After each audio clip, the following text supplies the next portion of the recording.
इसमें संसद में न्यू एजुकेशन पॉलिसी के ऊपर हंगामा हो रहा है। डीएमके के सांसद रोज नए नए आरोप लगा रहे हैं। तमिलनाडु की सरकार कह रही मैं त्रिभाषा लागू नहीं करूंगी। क्यों नहीं लागू करोगे भैया? भारत संविधान से चलेगा ना।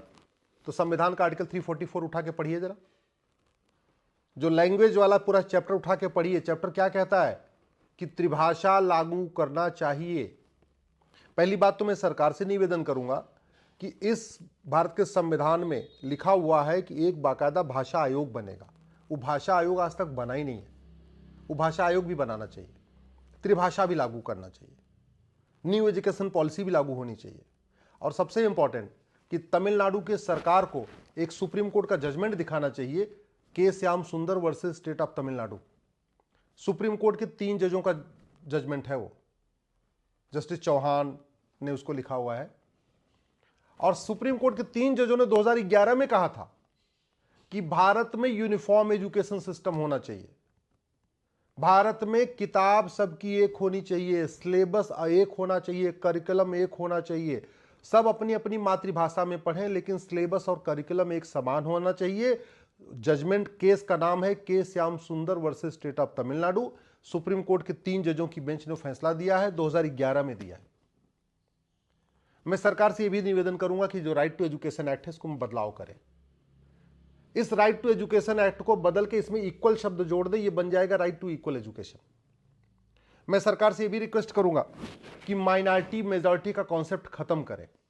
या तो आर्टिकल 30 को खत्म कर दे, कोई जरूरत नहीं इसकी, भारत में सब लोग एक समान है। और नहीं अगर खत्म करना है आर्टिकल 30 को, जिसमें माइनॉरिटी शब्द यूज हुआ है, तो कम से कम माइनॉरिटी को डिफाइन कर दे। माइनॉरिटी डिफाइन नहीं है, परिभाषित नहीं है। भारत के किसी भी कानून में माइनॉरिटी डिफाइन नहीं है, भारत के संविधान में माइनॉरिटी डिफाइन नहीं है। माइनॉरिटी शब्द एक बार आया आर्टिकल 30 में, लेकिन माइनॉरिटी कौन होगा कहीं लिखा नहीं है। तो सबसे पहले आवश्यकता यह है कि माइनॉरिटी या तो माइनॉरिटी मेजॉरिटी खत्म किया जाए, उसके लिए आर्टिकल 30 को बदलना पड़ेगा। सरकार को लगता है कि नहीं, आर्टिकल 30 बदलने के लिए 2/3 बहुमत चाहिए और लोकसभा राज्यसभा में नहीं हो पा रहा है, तो कोई बात नहीं, सिंपल एक एग्जीक्यूटिव ऑर्डर से माइनॉरिटी को डिफाइन कर दें। एनी ग्रुप और community which is socially, economically, politically non dominant and inferior in population less than 1%, यानी वो समुदाय जो 1% से कम होगा उसको माइनॉरिटी कहेंगे, जो 1% से ज्यादा होगा उसको माइनॉरिटी नहीं कहेंगे। केवल इतना कर दें, आधी समस्या खत्म। अब आती है जो तमिलनाडु के आरोप। तमिलनाडु का जो कुछ आरोप लगा रहे हैं उसका सीधा सीधा जवाब सुप्रीम कोर्ट के जजमेंट में लिखा हुआ है। जजमेंट केस का नाम है के श्याम सुंदर स्टेट ऑफ तमिलनाडु।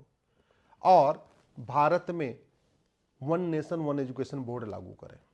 अंग्रेजों ने जो सीबीएसई बोर्ड बनाया था वो भारतीयों के लिए नहीं बनाया था, भारत के हित में नहीं बनाया था, भारत की संस्कृति को प्रोटेक्ट करने के लिए नहीं बनाया था। और उसके बाद फिर आईसीएसई बोर्ड बना, फिर दुनिया भर के बोर्ड जब बनते गए। इस समय 65 एजुकेशन बोर्ड चल रहे। क्यों?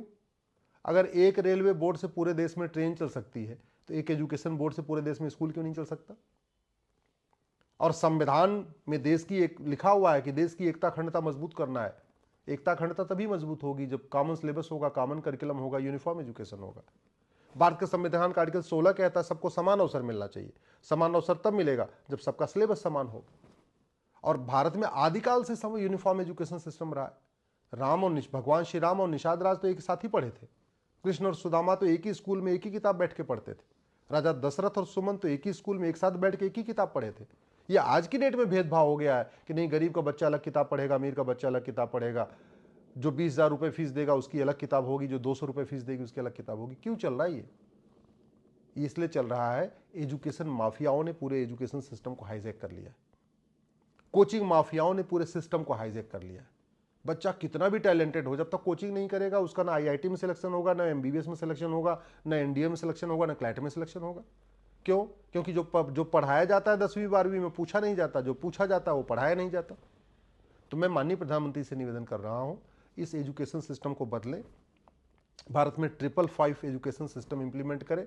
5 साल का प्राइमरी, 5 साल का सेकेंडरी, 5 साल का ग्रेजुएशन। 5 साल का प्राइमरी सबके लिए अनिवार्य होना चाहिए। 5 साल की प्राइमरी अपनी मातृभाषा में उसकी पढ़ाई होनी चाहिए।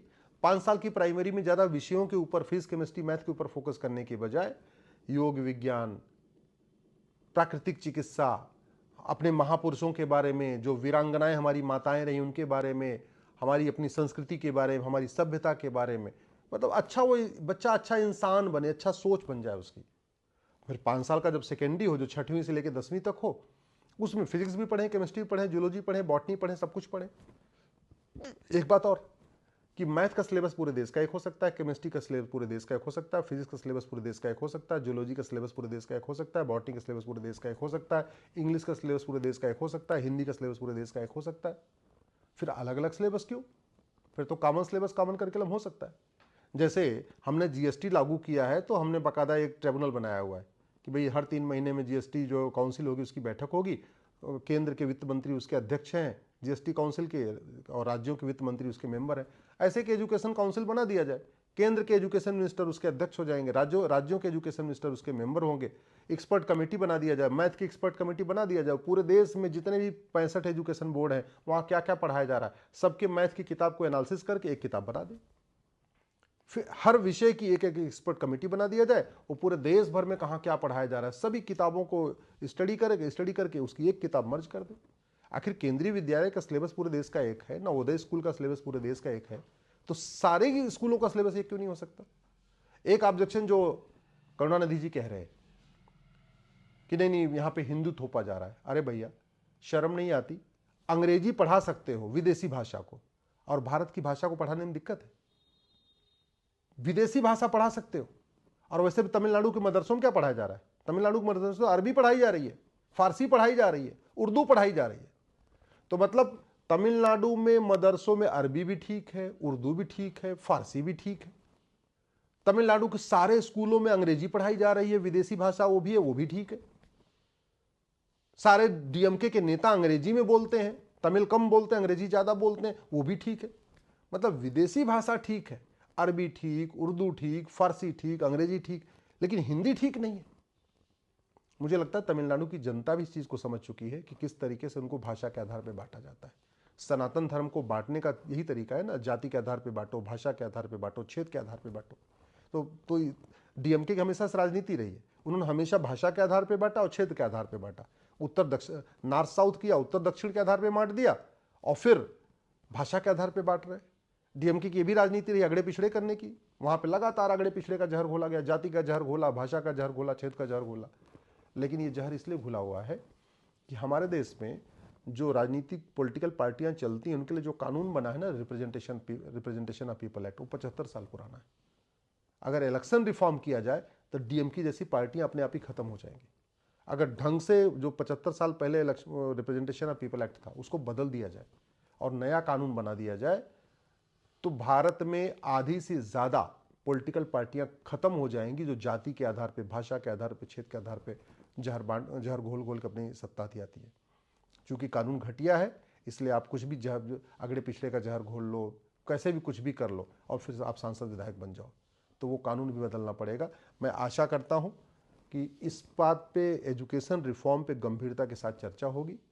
भारत में one nation one education board होगा, वन नेशन वन सिलेबस होगा, वन नेशन वन करिकुलम होगा, एक नया यूनिफॉर्म एजुकेशन कोड होगा। भारत में जो 555 मॉडल है, 5 साल का प्राइमरी, 5 साल का सेकेंडरी, 5 साल का ग्रेजुएशन, ये सिस्टम जल्दी इंप्लीमेंट होगा। मैं भी प्रयास कर रहा हूँ, मेरी पीआईएल भी चल रही है। देश में one nation one education board हो, वो मेरी पीआईएल चल रही है। देश में वन नेशन वन सिलेबस हो, उसकी भी पीआईएल चल रही है। माइनॉरिटी को डिफाइन किया जाए, इस पर मेरी पीआईएल चल रही है। माइनॉरिटी मेजॉरिटी का कॉन्सेप्ट ही खत्म कर दिया जाए, मैंने यही मांग किया है, क्या तो माइनॉरिटी मेजॉरिटी कॉन्सेप्ट खत्म करो या माइनॉरिटी को डिफाइन करो। लेकिन इस पर संसद में गंभीरता के साथ चर्चा होना जरूरी है, क्योंकि पीआईएल का रिजल्ट बहुत देर से आता है। पीआईएल करने में तो पीआईएल का जो परिणाम आने में 4 साल, 5 साल, 6 साल होता है, जबकि संसद में वही काम 2 दिन, 3 दिन, 4 दिन में हो सकता है, 1 सप्ताह में हो सकता है। तो इन विषयों पर संसद में चर्चा होनी चाहिए कि यूनिफॉर्म सिविल कोड से पहले यूनिफॉर्म एजुकेशन पे चर्चा होनी चाहिए। भारत में one nation one education board हो, वन नेशन वन सिलेबस हो, वन नेशन वन करिकुलम हो, सब अपनी अपनी मातृभाषा में पढ़ें। तमिलनाडु वाले तमिल में पढ़ें, महाराष्ट्र वाले मराठी में पढ़ें, लेकिन सिलेबस करिकुलम सबका एक समान हो। इस पर गंभीरता के साथ चर्चा होनी चाहिए, इसको लागू करना चाहिए।